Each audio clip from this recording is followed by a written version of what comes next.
Oi, eu sou Matheus Ferreira e seja muito bem-vindo a mais um episódio do GKPBcast, um espaço para a gente discutir com mais profundidade sobre tendências e cases de sucesso do universo do marketing e da comunicação. Hoje estou aqui com eles dois, que vocês já conhecem, Caroline Ferradosa. Olá, pessoal! E Victor Alexandro. Olha eu de novo aqui, hein? É isso aí, ó. No episódio de hoje a gente vai falar da humanização das marcas. Será que vale a pena essa brincadeira que parecia muito interessante há alguns anos atrás? A gente vai discutir se isso foi uma boa ideia ou não, mas antes o Victor vai lembrar vocês das nossas redes sociais. É isso aí, pessoal. Você que de repente assim ficou perdido, não sabe onde tá. O que é isso que eu tô assistindo aqui? GKPBcast. É um filme?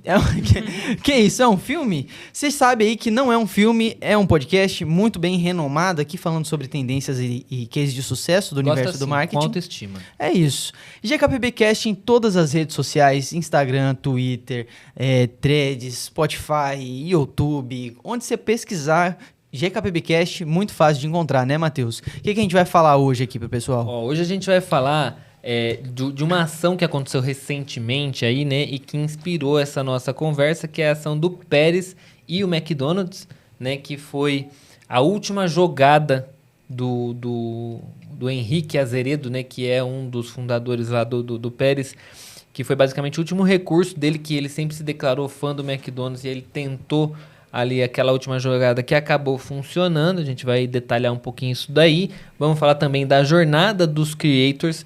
Vamos falar do futuro das marcas. Pra gente discutir aí, né? Se o futuro das marcas tá nessa humanização exacerbada ou não. Sobre conexão com o público. Se há espaço para todo mundo aí nessa conversa. E claro que você vai ter sempre as nossas considerações finais. Então aguarda aí que depois da nossa vinheta a gente vai falar da humanização das marcas. GKPBcast.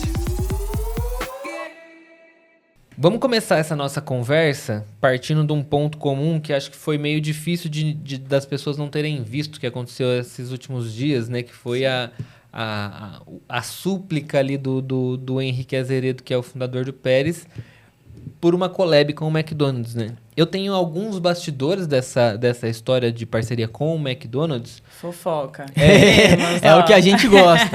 Não, é que assim, o McDonald's não faz isso. O McDonald's não tem nem muita autonomia para fazer esse tipo de ação. Sim, né? sim. Com um supostamente concorrente. Né? Eles não são da mesma faixa de preço, mas no final das contas é sim um grande concorrente do McDonald's, o Pérez, né? E eu também tenho alguns bastidores de outras empresas que já fizeram parceria com o Pérez, que assim, de cara todo mundo acha uma ideia super maluca, né? E também que não rende dinheiro para quase ninguém. É tudo um grande investimento em branding, no final das contas, Sim. essa história. Né? E só para contextualizar as pessoas que estão assistindo a gente, basicamente o que aconteceu? O Pérez é uma hamburgueria muito famosa aqui em São Paulo, então eles vendem muito, eles são muito famosos, mas também porque o negócio deles está pautado em Dark Kitchen, né? Se eu não me engano, eles têm 2 unidades físicas só. Sim. São poucas unidades físicas e muita Dark Kitchen, que também para quem está escutando a gente aqui, Dark Kitchen é quando uma marca ela abre uma cozinha que não atende ao público fisicamente, mas essa cozinha vai atender só esses aplicativos de delivery. Isso ficou muito comum na época da pandemia e agora já é um negócio que muitas empresas já estão adotando. Pegou, né? Sim. Continua. E aí, eles são, então, essa hamburgueria muito popular aqui em São Paulo, e São Paulo é um mercado que pulveriza a informação para o Brasil inteiro, então ser muito popular em São Paulo automaticamente é ser muito popular a nível nacional, né? Então muita gente acabou conhecendo eles e acabou virando uma espécie de fã deles. E aí eles têm uma rede social que ela é toda diferenciada, né? Sim. Porque Diferentona. não tem ali... Vocês já viram, vocês já entraram ali nas redes do Pérez, né? O que vocês acham das redes do Pérez? Não segue nenhum padrão, né? Parece que ele posta exatamente o que ele quer, o que dá na telha dele, o que ele tá com vontade naquele momento. É algo literalmente humanizado. De fato, a gente consegue ouvir a voz do dono nas legendas, né? Em tudo que ele quer passar ali. A arte dos posts é uma vibe meio Dolly, né? Tipo, pegou um clip art ali, jogou, fez no Paint. Intencional, não, com certeza. O que eu também acho que da Dolly seja também, mas a estética é meio essa, assim, meio... Sabe aqueles meme clip art, assim, com foto com fonte do Word e é isso, um bagulho PNG mal recortado e tudo mais. Pois a estética. Pois é.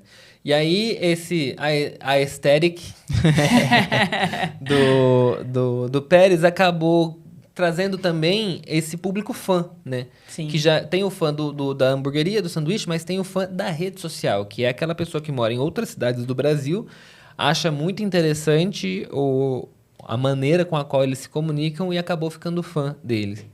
E é muito voltado pro dono, né? É muito voltado pro Henrique. Sim. E o Henrique é uma pessoa super gente boa. Já, no prêmio, a primeira vez que eu fui lá no prêmio Licensing, eu dei um prêmio para eles, que eles estavam ganhando o prêmio lá do Bob Esponja, daquele combo do Bob Esponja. Que foi muito legal, inclusive. Foi muito legal, inclusive. E aí, eu conheci eles, então eles realmente são exatamente aquilo, assim, tipo... O Henrique, principalmente, ele é exatamente aquela pessoa que ele coloca nas redes sociais, então ele é muito transparente. E aí, o que acontece? Ele entendeu naquele combo do Bob Esponja o quanto que isso trazia de buzz e quanto que isso gerava de valor para a marca Pérez fazer esse tipo de associação. Então, ele começou a fazer associações com outras empresas. Por exemplo, quando ele fez o do Bob Esponja, eu não tenho dados de venda, mas eu imagino que uma hamburgueria do tamanho que eles eram, principalmente, que hoje eles estão um pouco maiores, mas não paga. Porque quando você vai fazer um licenciamento, tem um negócio chamado flat fee. E o flat fee é o valor mínimo que você vai ter que pagar lá, que é para ter direito a usar a licença. Depois você paga um valor pelas vendas. E o flat fee, muitas vezes, para quem é pequeno, não compensa. Sim. De jeito nenhum. Então, eu imagino que eles devam ter perdido bastante dinheiro, mas ele estava apaixonado por aquela história do Bob Esponja e queria fazer.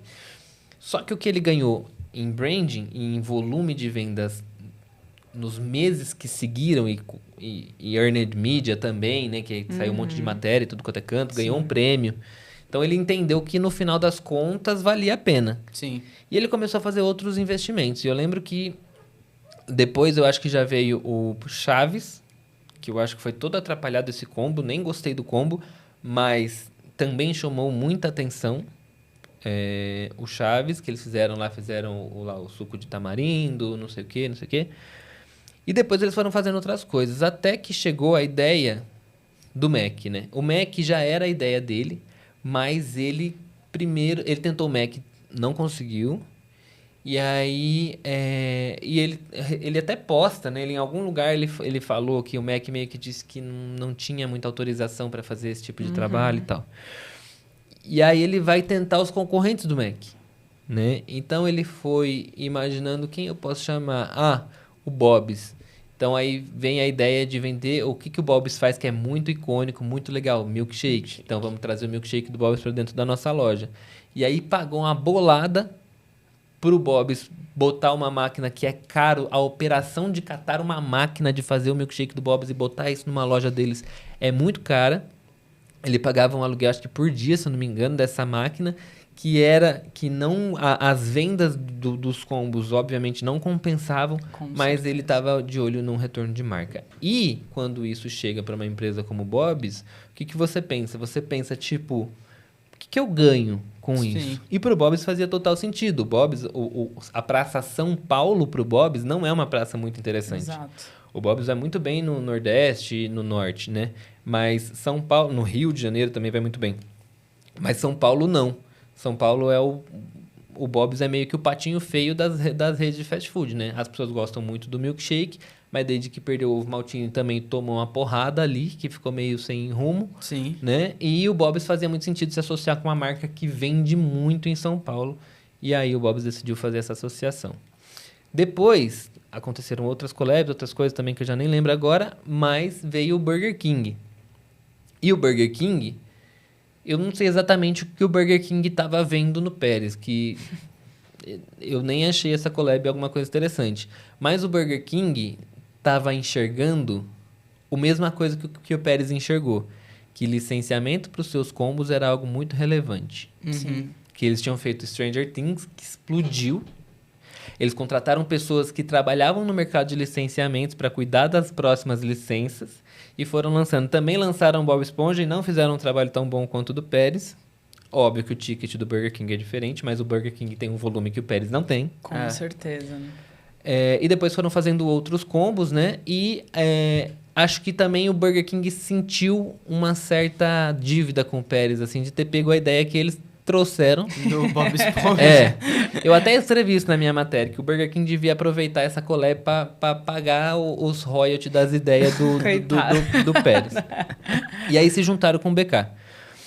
E aí fizeram essa collab, que é uma outra collab que foi interessante, porque eles resgataram o logo antigo do Burger King. O Burger King tem essa irreverência do Pérez, então por isso que eu acho que não é uma grande surpresa Burger King e Pérez. Não... Conversam bastante os dois. Faz muito sentido. O BK é o Pérez do fast food e o Pérez é o BK do gourmet Smash da gourmetização Smash Burger, exato.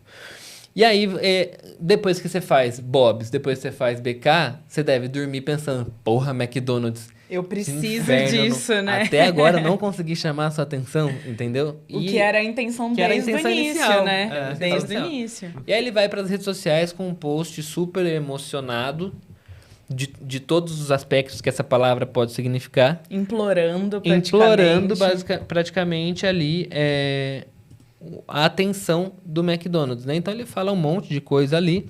Naquele post diz que era um sonho dele. Eu acho que essa história de trazer, eu vou ser bem sincero, é uma crítica, mas dane-se também. Toda criança tem uma história com o McDonald's, gente. Desculpa. Fala Sim. que é o sonho do Henrique Azeredo criança, toda criança tem uma história com o McDonald's.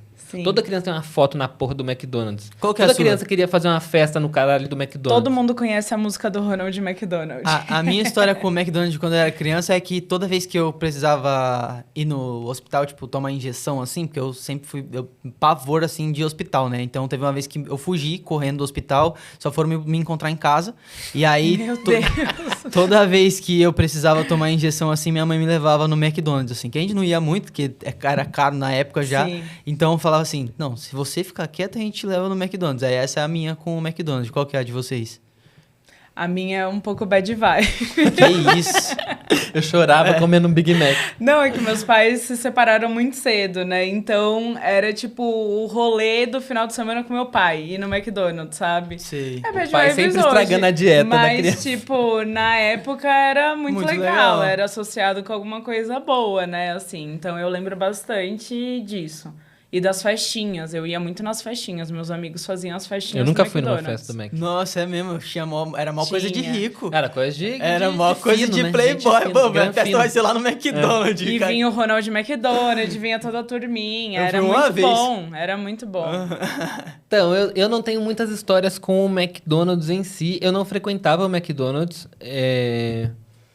Engraçado, o McDonald's, ele tem essa aura, né? Muito aqui em São Paulo e nos grandes centros urbanos também, né? No interior, eu morava no interior, minha infância foi toda no interior. Então, o McDonald's não tinha essa força que tem aqui, enquanto comida do dia a dia. Era aquela comida que você ia de vez em quando mesmo, bem esporadicamente, assim. E eu assustei um pouco até quando eu cheguei em São Paulo e os meus amigos queriam ir toda semana no McDonald's. Tipo, pelo menos um dia da semana precisavam passar no McDonald's, principalmente na época da faculdade ali. Uhum. E eu achava meio bizarro esse comportamento, eu não entendia muito bem. Mas das poucas coisas, eu lembro, por exemplo, que o meu padrasto também que me levava sempre, escondido da minha mãe, que minha mãe não deixava eu comer besteira, e ele ia aí e me levava. Eu lembro muito da campanha do The Dog, que me marcou muito, dos cachorrinhos, cachorrinho cabeçudo eu de pelúcia. tinha todos. Nossa, era muito legal. Então, Era eu era muito legal. apaixonado por essa campanha do The Dog. E tem um outro acontecimento como que acabou acontecendo quando eu era bem criança, que um amigo meu levou o CD do Ronald McDonald, daquela Rock do Ronald. E eu fiquei apaixonado pela desgraça da música do Rock do Ronald. E eu escutava essa música 24 horas por Sim. dia. Eu sei dançar essa música até hoje.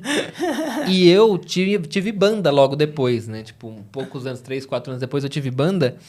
E a gente tocou algumas vezes no Mac Dia Feliz. Caralho, Ai, que irado. legal, E a gente caraca. tocou o Rock do Ronald por muitas vezes. Porra, muito Nossa, foda. você tem uma experiência única. Agora o McDonald's vai assistir isso, vai cobrar os royalties da música. Não, se for no McDonald's, tem que assistir isso e falar, ô, Matheus, traz a banda aqui, vamos fazer um Eu Mac acho Dia que vocês Feliz. deviam contratar Será ele que se eu pra uma fizer um ação. post igual o Henrique fez, eles vão fechar comigo essa parceria? Inclusive, vou ler aqui pra vocês o post do Pérez, tá? Eu Boa. abri aqui. Carta aberta ao Mac. Mac, você é a marca que eu mais amo no mundo. Sua influência na minha vida foi tão forte que o maior prazer que eu tenho na vida é comer hambúrguer e o meu maior sonho desde criança sempre foi ter uma hamburgueria. Sonho que aos 31 anos eu consegui, abrindo uma hamburgueria inspirada em vocês e eu me tornei o cara mais feliz do mundo por isso. Para vocês terem uma noção, o meu cachorro se chama Mac, juro. O que eu mais preciso escrever para te provar o quanto eu te amo?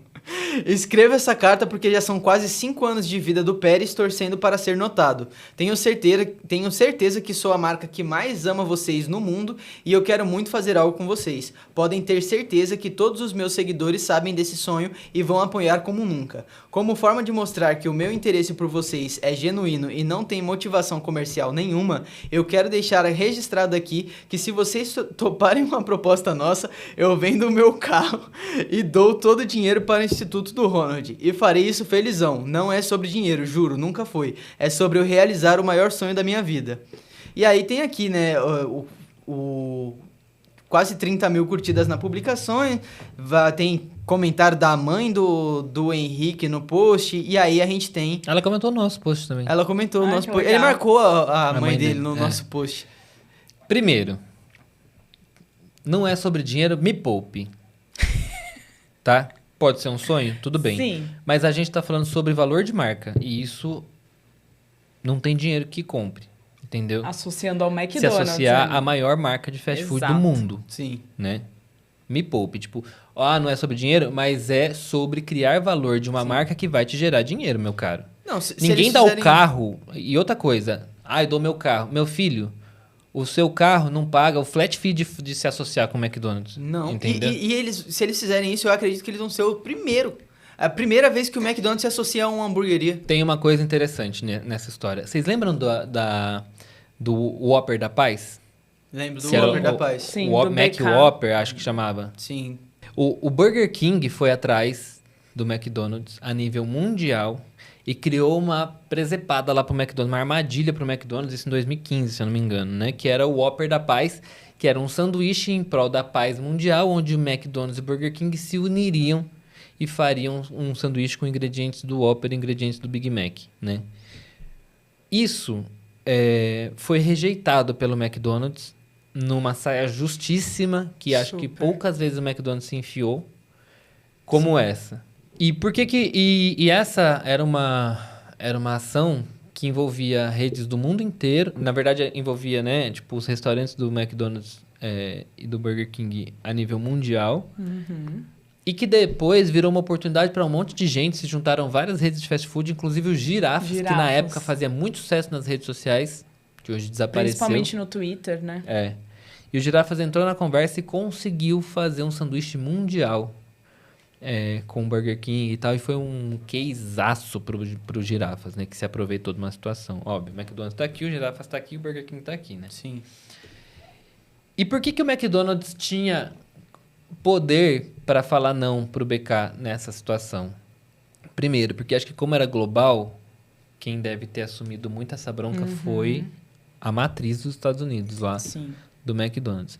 Mas segundo, porque o McDonald's tinha alguma coisa para apresentar. Hoje o McDonald's não tem nada para apresentar. O que o McDonald's está fazendo de relevante? Absolutamente nada.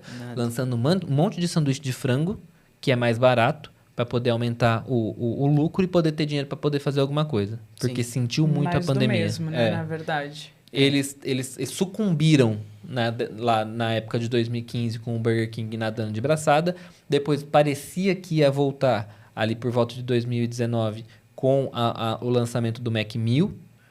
Depois a gente viu durante a pandemia eles fazendo alguma coisa de BBB que também mostrou muito da força do McDonald's. Sim. Lançaram aquela loja, aquela marca Use Mac e tudo mais. Sim. De repente o João Branco acabou ficando maior do que o próprio McDonald's. O McDonald's foi obrigado a chutar com ele de lá. E de repente saiu o João Branco, também não tem mais nada de McDonald's relevante que a gente tá vendo acontecer. E o McDonald's tem esse hábito de sempre que sai um VP muito importante de marketing, eles dão uma segurada em tudo para não gerar nenhum tipo de polêmica. Quando saiu o Roberto Nipek, tinha ficado 16 anos, se não me engano, no McDonald's, e o João Branco assumiu. O João Branco nem assumiu o cargo dele ficou meio que vago durante um período, que o McDonald's disse que extinguiu, mas depois voltou com o cargo e botou o João Branco nele. E agora eles meio que fizeram isso de novo, mas agora acho que o cara já tá assinando como VP de marketing, mas eu lembro que na época também foi mais ou menos a mesma coisa. Então o McDonald's tá vivendo muitos conflitos e dramas internos, que também é algo que a gente pode falar em um outro episódio, que é essa necessidade exacerbada do executivo de marketing em querer ser o nome de destaque daquilo para hitar no LinkedIn. Sim. Né? Que foi o que aconteceu com o João Branco. O João Branco hoje ele vive de ser ex-VP de marketing do McDonald's, o que é absolutamente maluco. É quase um ex-BBB, né? É quase um ex-BBB. Se considerar que o McDonald's veio investindo no BBB e ele deve falar muito desses investimentos, ele é praticamente um ex-BBB. Sim. Né? E aí o McDonald's não tem muito o que apresentar para o público brasileiro, não consegue empolgar como empolgava antes, e também o fast food perdeu um pouco desse glamour e dessa aura que tinha antigamente, até porque hoje a gente tem uma série de redes de fast food no Brasil. Né? Antes só existia essas opções, basicamente né? McDonald's Hoje e você Burger abre King. um aplicativo para pedir, quantas hamburguerias não tem? Até com preço muito semelhante ou mais baixo do que os preços deles. E tem grandes marcas mundiais também, uma Taco Bell, que até pouco tempo atrás não estava no Brasil, um KFC, um Popeyes, entendeu? O KFC, há muito tempo atrás, era só no Rio de Janeiro, se eu não me engano, tinha uma loja em São Paulo, hoje está em tudo quanto é canto, o Brasil inteiro, então tem Pizza Hut adoidado, Domino's, então você tem muitas opções de redes de fast food para concorrer com o McDonald's, fora essas hamburguerias no nível perto. Então eles não têm muito o que trazer. E aí, nesse post aí, se eu não me engano, eu vi em algum lugar que até o Chay Suede comentou. Se o Chay Suede comentasse no meu post, eu aceitaria tudo que ele me pedisse. É tudo seu, pode ficar. Mas é isso. E por que a gente entrou nessa história? Que a gente precisava explicar um pouco dessa história aí. Por quê? Porque essa humanização toda foi muito benéfica para o Pérez. Certo? Sim. Mas aconteceu uma outra coisa recente também, que eu até vi no LinkedIn. Eu precisava pegar isso, que acho que não tá aqui. Da história da Claro, né? Você não colocou aqui. Claro, não. Que quando teve a história toda lá do Amarelo, Projeto Comicida, que deu toda aquela polêmica lá do plágio. Sim. Alguém, acho que foi o próprio Fiote, né? Que tinha postado alguma coisa. Foi. O Emicida postou um print do Fiote digitando no WhatsApp. Né? Sim. E aí a Claro comentou, atenta. Isso. E aí as pessoas criticaram muito esse movimento, que era tipo assim... Será que uma marca precisava comentar atenta num negócio que ainda... Tipo, primeiro, é um assunto extremamente delicado de se entrar. Sim. Tem muitas discussões em jogo ali. E você comentar atenta, aí alguém printou isso, tacou no LinkedIn e falou, as marcas não precisam entrar em todas as conversas. E aí começou essa discussão do tipo, será que a marca precisa ser humanizada? Né? E aí, a gente volta um pouco para essa jornada desses criadores de marcas, que as marcas antigamente, elas dependiam de outras pessoas, de artistas, para falarem o que elas queriam falar. Elas não falavam enquanto marca, era muito difícil, era mais em campanhas muito institucionais. Não tinha nenhum tom de voz, né? Eu acho que a marca, ela falava daquela maneira institucional e ponto. Não tinha um tom de voz de brincadeira, um tom de voz um pouco menos formal, né? Digamos assim. Só quando a Fernanda Montenegro ia pro comercial do Itaú, que eu via o tom de voz do Itaú. Fazer todo mundo chorar. O tom de voz do Itaú é o tom propaganda. da Fernanda Montenegro. Sim, exatamente. Né? O tom de voz é aquele agudo de quando você tá quase chorando. Mas é muito isso, né? Então a gente tinha muito no começo lá da publicidade que a galera contratava esses globais para ser a personificação ali, entre aspas, da marca, o que poupava muito na questão de tom de voz, você não precisava pensar nisso porque geralmente tinha a ver com quem você acabava contratando mesmo. E aí depois a gente vem para o momento dos influenciadores, né? Que aí toda marca quer... Todo mundo quer falar com o influenciador. Todo mundo todo mundo quer falar com qualquer influenciador, né? E aí se perde um pouco também, né? Exato. Aí a gente tem marca se envolvendo em polêmica, né? Porque influenciador é completamente maleável e imprevisível. Vê marca que patrocina o influenciador que do nada acaba sendo racista. Marca de influenciador que do nada acaba se envolvendo em polêmica atrás de polêmica. E aí fala, bom, vamos resolver criando... os nossos influenciadores. Aí surge a pataquada de influenciador virtual, né? Tem CB, eu lembrei quando eu tava escrevendo o roteiro, lembrei do CB e da Lu. Vocês lembram de outro? Já foi um monte agora. Já Tem também... muitos. Era a tem. Mara, que era da Amaro? Nossa. Que teve uma polêmica. Teve. Uma polêmica. Mara da... Eu lembro do título do meu post, que era Mara da Amaro se perde no personagem e briga com o seguidor, não é? Personagem virtual da Amaro rebate crítica de internauta e causa polêmica nas redes sociais. A que nível chegamos? A que nível chegamos da humanização do negócio? Aí a galera... Eu lembro dessa história que foi também... É muito legal a gente falar sobre essa humanização exacerbada. Que eles fizeram um happy hour de fim de ano com um amigo secreto, né? Você lembra desse rolê? Sim, sim. E aí foi o Pinguim do Ponto Frio, foi a Lu do... Não, A Lu. não foi a Lu do Magalu. Foi o Pinguim do Ponto Frio, o CB e tal, e todo mundo deixou a Lu de fora, porque a Lu era uma grande concorrente. Era a maior de todos. Era a maior de todos e a grande Maioral. concorrente da Via Varejo, que é a do CB e do Pinguim do Ponto Frio. E aí houve uma baita discussão, deixaram a Lu de fora, não sei o quê. E um menino questionou que era pandemia e eles não estavam utilizando máscara. Só que no avatar da Mara, ela estava de máscara. Foi esse rolê. E aí rolou toda uma discussão do tipo, querida, mas então o que você tá fazendo de máscara no seu avatar? Tipo, não tem um discurso... Gente, E alguém já imaginou discutir sobre isso? O cara comentou, então por que a bonita tá usando máscara no rico? Aí ela falou, porque eu quis. Então perdeu, né? Perdeu total respeito com a pessoa, Era perdeu só tudo, não responder. perdeu a discussão e saiu do salto total, né? E eu acho que como a gente trabalha com isso, com monitoramento, Olha! com o SAC 2.0, a gente vê muitas coisas que não merecem a relevância de uma resposta de uma marca, né? É isso, né? Ela não devia nem ter Acontece, respondido, né? acontece, Simplesmente passa ignora. reto. Não, olha que foi? legal. Eu tô aqui na matéria da revista... como é que fala? Pequenas Empresas, Grandes Negócios. Tá aqui, ó. Buscando justificar a estratégia de comunicação e se retratar pelo ocorrido, a Amaro emitiu um comunicado após ser procurada pelo portal Geek Publicitário para falar sobre o caso. Sim, se o Pequenas Empresas Grandes Negócios colocasse os créditos de todos os posts que eles veem no nosso site, eles não tinham mais site, né? Era só fazer uma cópia do nosso, inclusive. Não devia nem ter me lembrado disso, que agora eu fiquei puto com essa história. Mas é isso, quem deu essa matéria primeiro foi a gente, porque eu tava lá vagando pelo Twitter e encontrei essa doideira. E eu entrevistei o menino que brigou com a Mara, porque eu também tinha muito o que fazer, né?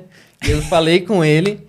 Hoje eu tenho ele no meu Instagram, a gente acabou ficando amigo depois desse rolê aí. Vai participar da próxima Fazenda, inclusive. Ele e a Mara, pra gente ver a discussão.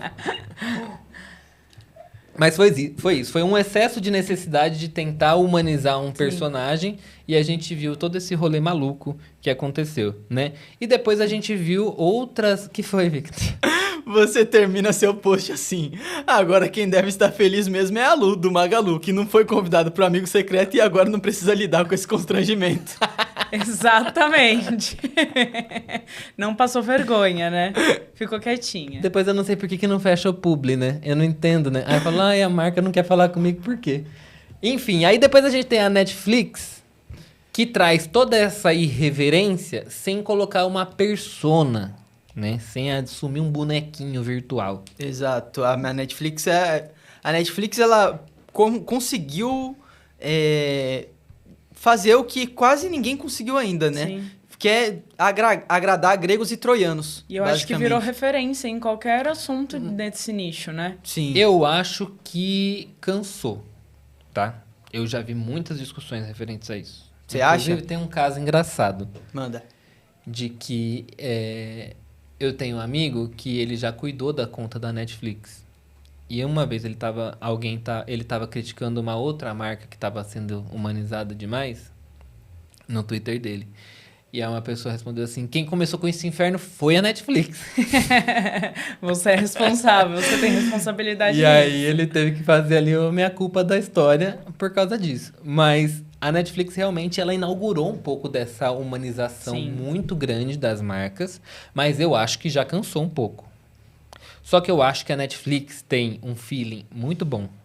Não, eu gosto muito do trabalho que eles fazem. Eu vou do contrário do que você falou, que cansou. Eu não acho que cansou. Eu acho que eles conseguiram assumir esse lugar ali de fala da própria marca para com os usuários e os consumidores. Eu acho que Mas não faz gera parte mais do a que- mídia espontânea que isso gerava antes. Mas Não eu acho que faz parte do que surpreende eles mais são agora. ninguém. Mas eu Não, acho tudo que bem. gera identificação com o público, uma aproximação e uma coisa, eu acho que eles se colocam onde eles têm que se colocar. Não é isso, de fato, de ficar se intrometendo em qualquer assunto. Concordo. Tentar hypar em cima de qualquer coisa. E o que eles têm de maior benefício disso é o produto deles. É algo muito fácil de se comunicar com os jovens, que são as maiores pessoas que se interessam com esse tipo de interação, né?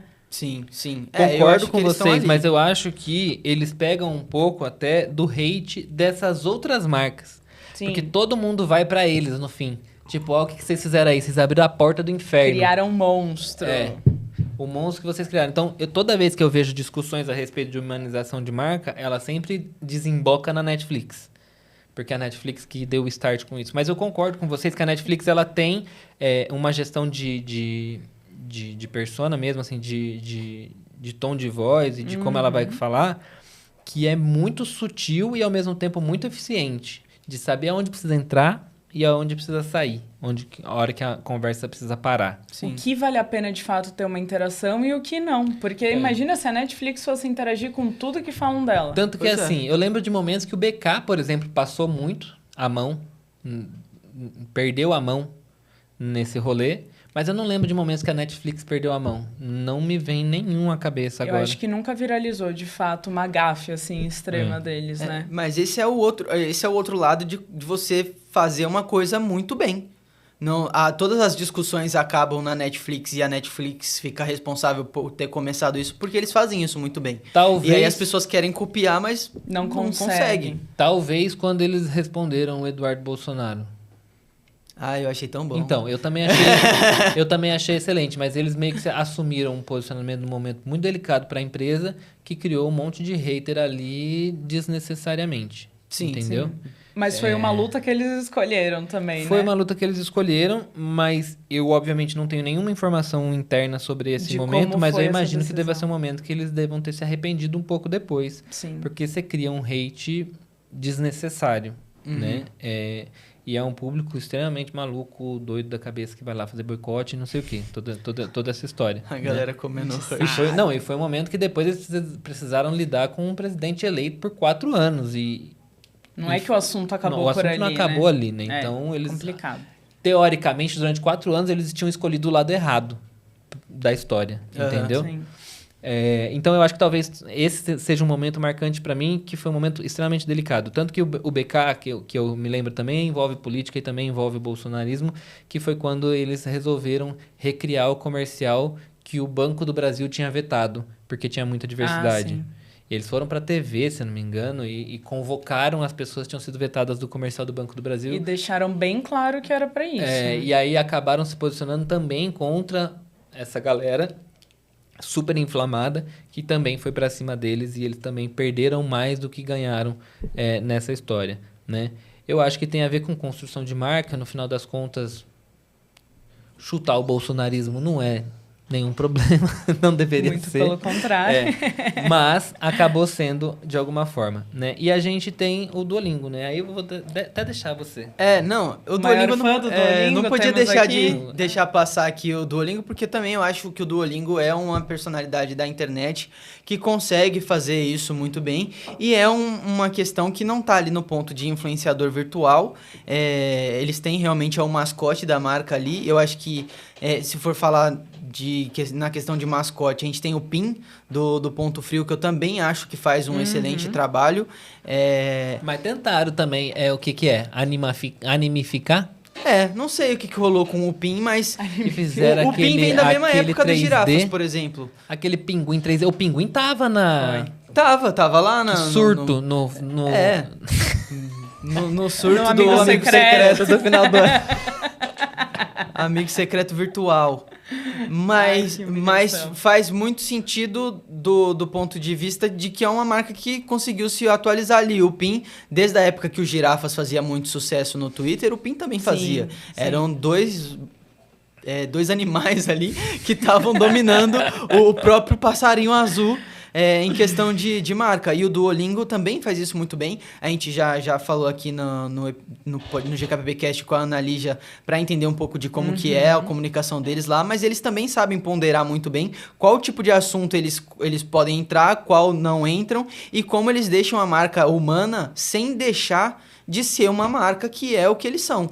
Sem deixar tosco, né? Porque beijo quando... É o que falam, né? Quando a marca tenta hypar em cima de um meio, em cima de alguma coisa, já acabou. Então, assim, tenha tato com o que você vai fazer, né? Principalmente nesse assunto. Queria mandar um beijo pra Ana Lígia. Foi muito gente boa e foi logo no começo do nosso podcast, deu uma puta moral pra gente. E o episódio foi maravilhoso. Carol, vou fazer uma pergunta pra você. Diga.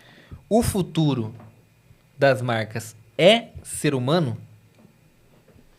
É ser humano de ser humano? Ser humanizada, né? Ser humanizada?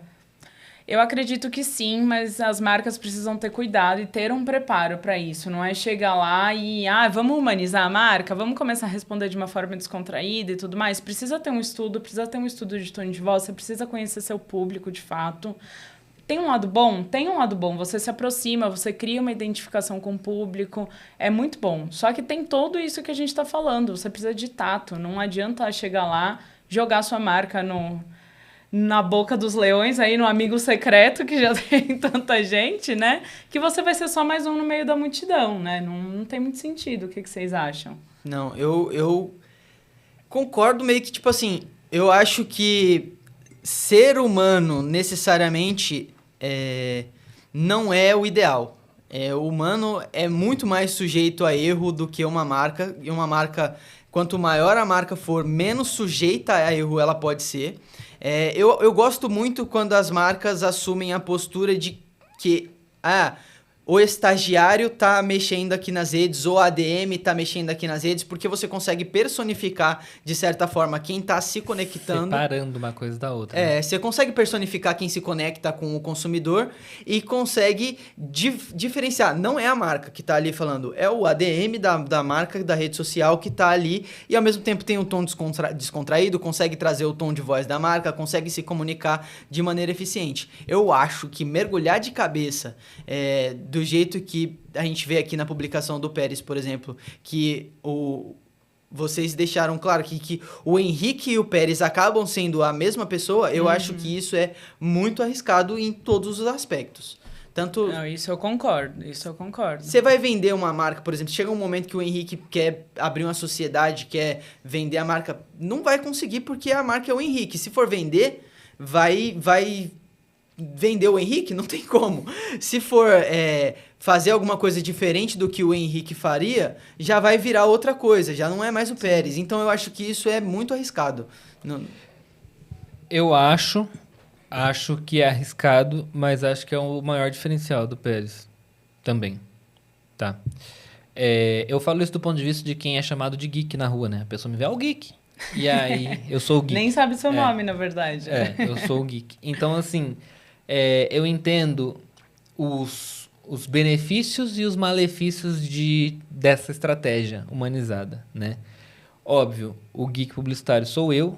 Vocês sabem que eu fiz uma estratégia de diferenciação do que é portal e o que é influenciador, justamente porque isso era um assunto que me incomodava muito. Sim. Ser o responsável pela marca toda. Hoje em dia o GKPB é uma marca muito dissociada de mim. Tem gente que conhece o GKPB, tem gente que conhece o Geek Publicitário e não necessariamente conhece as duas coisas, né? A gente tem redes sociais separadas, a gente faz as coisas de maneira separada e óbvio que quem é mais a fundo, quem é mais fã da marca, entende que sou eu ali que estou nas duas pontas e tudo mais. Mas eu fiz justamente esse movimento para me dissociar um pouco sem perder o ponto positivo de ser um influenciador. Sim. Que ser um influenciador enquanto marca também era muito benéfico e ainda é muito benéfico, porque você vê influenciadores fazendo movimentos opostos, né? Então você tem um MrBeast, que é um baita influenciador e de repente tem muitas marcas para criar muitos negócios e fazer muito dinheiro. E as marcas estão fazendo um movimento inverso. Eu sou uma marca, eu preciso virar um influencer para conseguir criar comunidades e gerenciar comunidades e trazer as pessoas para perto de mim. Então você vê esse movimento, tá todo mundo tentando abocanhar a atenção do público, né? Mas eu acho que o ponto é a dose. Sim. Sim. Qual Sim. é a dose de humanidade que você coloca? Porque você colocar uma humanidade do tipo de trazer para a pessoa ali que você tem sentimentos, que você compreende a dor dela e que você simpatiza com ela, é super positivo. Mas não você ir lá e comentar um negócio de qualquer jeito só para fazer parte de uma discussão sem calcular o dano daquela discussão, entendeu? Se está havendo uma discussão que é sobre plágio, que é sobre invisibilização das pessoas negras como comunidade artística e tudo mais, não tem pra que você ir lá e tacar uma atenta com 2 olhinhos. Ainda mais que a marca não tinha relação alguma com o assunto, né? Exatamente. Se fosse vermelho ainda, a cor pelo menos. Não, se fosse uma marca do universo musical, alguma coisa nesse sentido, talvez fosse o lugar de fala dela, mas assim, com muito cuidado. Agora, assim, uma marca de telecomunicação se envolver numa polêmica dessa, a troco do quê, né? E a Claro faz trabalhos muito legais. A Claro, por exemplo, tem o Paulo Vieira como garoto propaganda, que é um cara fantástico, que é um cara que sempre fala sobre oportunidade, que é um cara que debate muito sobre essas questões de racismo e tudo mais, e me vai tacar uma atenta lá. Então, não conversa com a própria estratégia que a própria empresa adota, né? Sim. Eu tive agora no Upfront lá, que é aquele evento da Globo, e o Paulo Vieira, que é o garoto propaganda da Claro, estava criticando especificamente essa campanha da Bauducco. Então, assim, você vê que a pessoa que está ali na rede social não conhece o próprio trabalho da própria empresa que ela tá representando enquanto humano, entendeu? Então, é isso, né? É falta de conhecimento da própria estratégia. E eu acho que para você ter uma empresa e adotar, você tem que ter uma equipe preparada para isso, justamente para não cair nesse erro, porque a pessoa tem que ter o timing, então aquilo não vai poder passar por uma aprovação de toda a escala que a gente conhece de uma agência, de um departamento de marketing. Então a pessoa que está ali à frente, ela precisa estar preparada, precisa ter a consciência de toda a cultura da empresa, todo o tom de voz, então isso é muito relevante, porque senão acaba caindo nesses caminhos que não é benéfico para ninguém, nem para a marca, nem para a pessoa também que estava apostando naquele hype, porque a carreira dela também vai ser prejudicada. E aí foi tudo pro limbo, né? Então tem que tomar muito cuidado com essas questões. Mas isso aí também é muito legal, isso que você falou, porque uma pessoa capaz de ter esse timing, uma pessoa capaz de estar por dentro dos valores da marca, uma pessoa que está por dentro do histórico da marca e do que a marca está acreditando naquele momento, não pode ser só um social media. Não o cara que responde porque eu quis de resposta para um seguidor da rede social tá completamente fora da casinha. Completamente. Não. Essa pessoa precisa ser interditada, precisa passar aquele estresse nela inteira, assim, ó, deixar ela toda embolada para ela não pegar mais a mão e digitar. As marcas, elas precisam entender a importância desse papel, desse profissional que vai estar por trás das redes sociais. Não é só a pessoa que mexe nas redes. Não é. É muito além disso. É uma pessoa que ela precisa ser responsável e ela precisa ter um poder maior ali, porque é uma pessoa que tem que aguentar levar essa paulada se ela errar. É isso, sim, né? Eu acho que essa é a grande complexidade dessa história. Você ter a agilidade necessária e a responsabilidade necessária. Exatamente. Então, para ter essa responsabilidade necessária, precisa passar pelos C-levels da empresa, né? Por pessoas que são muito responsáveis pela imagem corporativa. Só que precisa ser rápido, e para ser rápido precisa ser um estagiário. Então, esse caminho daqui para cá é sempre muito demorado. E o grande segredo da Netflix é conseguir otimizar esse processo, sim, que ele seja muito rápido e tenha muita responsabilidade. E é difícil pedir para uma pessoa que acabou de começar a sua carreira a entender todas essas responsabilidades, e ao mesmo tempo é muito difícil de pedir para uma pessoa que está no C-level parar para ficar olhando post de rede social. Com certeza. Até se a gente for comparar o trabalho que uma campanha tem em nível de aprovação com o trabalho que um tweet tem a nível de aprovação, não tem nem comparação, né? Porque uma coisa passa por meses ali e um tweet precisa ser definido em 5 minutos. Sim. 10 minutos no máximo, porque senão o time também já perdeu. Exatamente. Tem aquele exemplo do Duolingo, né? Que o cara falou que estava de madrugada. A gente teve isso no Duolingo, que aí o cara tava, o social media lá, o community do Duolingo era de madrugada, ele tava interagindo com as pessoas no perfil de Duolingo e assim, tudo isso sem perder o tom, anime, né? Falando de anime, sem perder o tom de voz da marca, tava se comunicando ali, normalmente, apenas mais um dia comum, ninguém nem percebeu que ele tava lá, a gente falou isso durante o episódio, ela falou... Ela fez uma cara meio assim. Ela eu sei quem foi. Ela falou, pelo horário eu sei quem foi. Então, eu acho que é isso. Eles qualificaram uma equipe, deixaram pessoas de plantão a todo momento ali para estarem a postos para qualquer tipo de interação que precise, né? Eu acho que o segredo é qualificar a equipe, ter o timing de fato ali e ter o tato, né? Porque fora isso, dá muito errado. Sim. E aí agora a última aqui pra gente ir encerrando é influenciadores e Mark Creators. Foi você que inventou esse termo? Foi. Me diga um pouco mais sobre. Eu gostei. Eu acho que pode pegar. Tem a sua possibilidade. Investe nele, tá? Que faz ali palavras-chave no Google que acho que tem. Mas não só quem? Mark Creator. Creators. São marcas que são creators, entendeu? Ah, porque temos os influenciadores... porque são os creators, que são influenciadores. Que Seria a conteúdo. Netflix. Temos os influarcas, que são os influenciadores que são marcas. E os Mark Creators, que são as marcas que são influenciadores. Eu gostei, eu aproveito. Ou criarcas, se você quiser. Pô, mas criar que é feio, hein? Criarcas. Influarca é muito pior. Influarca. Parece uma doença. Eu peguei influarca hoje. Mas voltando à Voltando pergunta... pra pergunta que eu já... Vocês acham que os influenciadores e as Mark Creators vão coexistir ou é mais uma fase da indústria? Eu tenho minhas dúvidas. Queria ouvir um pouquinho mais para eu ter a minha opinião. Não, eu acho que é mais um daqueles casos em que uma marca começa a fazer e todo mundo começa a fazer. Então, eu acho que a gente está bem no começo desse movimento agora. Então, com certeza, as outras marcas já estão olhando esse movimento do Pérez. Se vier uma parceria aí, realmente, vai ser algo que vai tender a crescer mais ainda, porque os comentários são todos positivos. Então, você vê a galera nos comentários do Pérez lá, por exemplo, por mais que não tenha o alcance de milhares e milhares, você vê todo mundo a favor da marca. Isso é muito raro. Então, eu acho que as marcas vão olhar isso, vai ter aquele movimento de todo mundo querer fazer, todo mundo vai querer ser a Netflix das redes sociais. Então, todo mundo vai querer ser o Pérez, vai querer falar assim, não, eu Coca-Cola, adoro muito... Não vou falar nada para não casar aqui. Se quiser patrocinar, a gente pode patrocinar. Não vou criar encrenca. Então, eu acho que vai começar, mas não vai vingar muito, não. Eu acho que depois vão voltar ali para um esquema parecido do que a gente já tem hoje. Eu acho que sim, vão coexistir.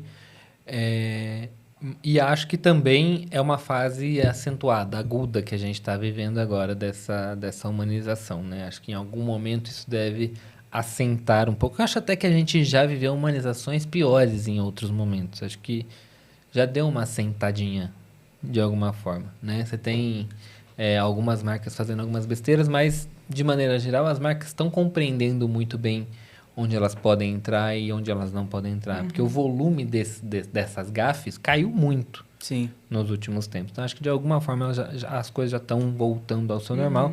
Tem um ou outro que está saindo porque tá arriscando. Mas é isso, né? Arriscar também é complicado. Você precisa arriscar. E quando você arrisca, você está muito sujeito a tomar porrada na internet. Mas tem uma outra coisa só que eu queria falar. Que, por exemplo, a gente está vivendo a era, diria assim, do licenciamento, né? Já se fez basicamente tudo que dava para ser feito a nível de produto no Brasil, assim. Essas redes de fast food não tem mais tanta inovação de produto. Tanto que os últimos sanduíches que a gente fala não geram empolgação nenhuma de ninguém, porque não tem nada de realmente tão relevante, interessante. Assim. E eu acho que o mercado tá saturado também de tanta coisa, né? Eu não sei se saturado, eu acho que tá caro mesmo. Porque, por exemplo, lembrando da linha Signature do McDonald's, eles faziam umas... piravam total ali, que era um outro momento, já falei aqui em outro episódio também, que eu nem lembro mais qual foi, mas que era aquela coisa que toda a indústria apontava para aquela história do fast casual, que as pessoas iam gastar um pouco mais para ter uma experiência premium dentro de um fast food e tudo mais. E o McDonald's eu lembro de um com guacamole e tudo mais. Então experimentava-se muita coisa e trazia coisa realmente diferente. Hoje em dia é frango com frango e frango com bacon frango. ou cheddar. Frango e empanado, frango sem empanar, frango com Por quê? salada, frango com bacon. Porque um combo está saindo quase R$50. E a carne está cara, e tudo está caro, que envolve a criação de um sanduíche, e o 2 por 15 virou 2 por 25. Sim. Né? Então, e o 2 por 25 é um milagre do Burger King, inclusive, em 2023, né? Então, tá muito difícil de conseguir inovar no ponto de vista de produto. O licenciamento entra como esse respiro.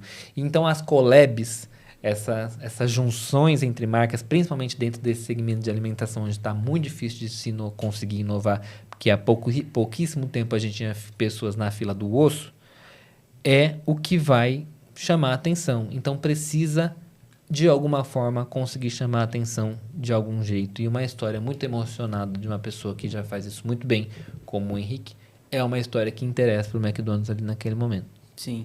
Eu queria só pontuar aqui alguma coisa, a gente já passou até um pouco desse tema, mas de ações que foram muito bem, você falou de licenciamento, e eu me lembrei que foram 2 questões específicas. Uma foi com HBO Max, quando eles lançaram o Space Jam no streaming, eles trouxeram os personagens do Looney Tunes para interagir nas redes deles. Então eu acho que isso é uma boa forma de humanizar a marca também. Sim. Eu achei uma baita ação deles, isso é muito legal. E aí, em outro momento também, a gente teve o Prime Video com o lançamento, acho que foi, eu não vou saber qual temporada foi de The Boys, mas sempre que tem alguma coisa envolvendo The Boys, eles dão uma despirocada total nas redes sociais e a galera compra a ideia, e eu acho que também é uma ótima jogada que eles fazem. Então talvez esse seja um outro ramo ali que a galera vá seguir nas redes sociais, que é tipo trazer personagens para dentro da rede. Então, estamos no HBO Max, não é a HBO Max que tá falando, é o Patolino. E aí eu acho que é uma alternativa muito legal também para você acabar evitando da marca cometer alguma gafe. Sim, e até para as marcas se arriscarem, né? Fazerem um teste, verem se de fato vale o investimento de estruturar.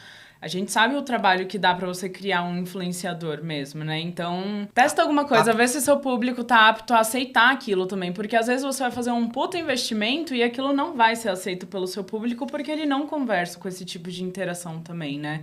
Então, eu achei muito legal esses exemplos que você trouxe. Eu acho que a Netflix subiu muito a barra dos streamings, né? Sim. E aí eles precisam continuar tentando pensar em coisas tão relevantes quanto para chamar a atenção. Porque só copiarem não, mas se eles só fizerem o mesmo, vão comparar eles a todo momento, né? Então não tem muito para onde fugir. É bem legal essa alternativa.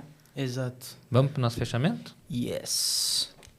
Pessoal, encerrando aqui mais um episódio, quero lembrá-los que a gente tem perguntas, enquetes e várias interações legais que você pode fazer com a gente, tanto no Spotify quanto em todas as outras redes do GKPBcast. Então, se você tiver aí no Spotify, você abre a página do episódio que lá no finalzinho, né, que você encontra a pergunta, que hoje a gente quer saber se vocês gostam quando as marcas se humanizam tanto ao nível do Pérez.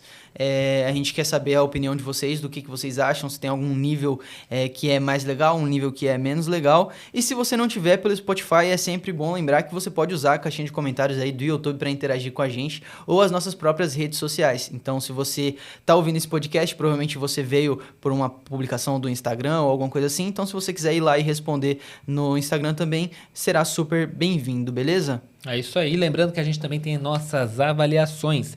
Se você está ouvindo o nosso episódio aí pelo Spotify, você pode ir lá na nossa página do nosso podcast, deixar 5 estrelinhas pra gente, que a gente tá tentando se recuperar da porrada que a gente tomou de um hater que botou lá pouquíssimas estrelas e a gente caiu bastante, mas estamos recuperando. E você também pode, se você estiver assistindo esse episódio aí por meio do YouTube, bota o seu dedão no dedão aí do YouTube e dê o seu joinha pra gente ter o nosso episódio também mais recomendado aqui dentro da plataforma do YouTube, tá bem? Lembrando de novo, todas as nossas redes sociais aí pra galera, né? É isso aí, GKPBcast em todas as redes, e a gente tem também as nossas redes sociais pessoais, caso você não encontre o GKPBcast, o que é muito difícil. Estamos lá também, o Matheus é Matheus Ferreira no Twitter e Ferreira Matheus no Instagram, e eu sou o Victor Alexandro no Instagram e no Twitter. A Carol é um pouco mais low profile, mas Carol Ferradosa no Instagram, é isso? Exatamente, pessoal. Muito obrigado. É isso aí, gente. Até a semana que vem. Tchau, tchau, pessoal. Até mais. Tchau.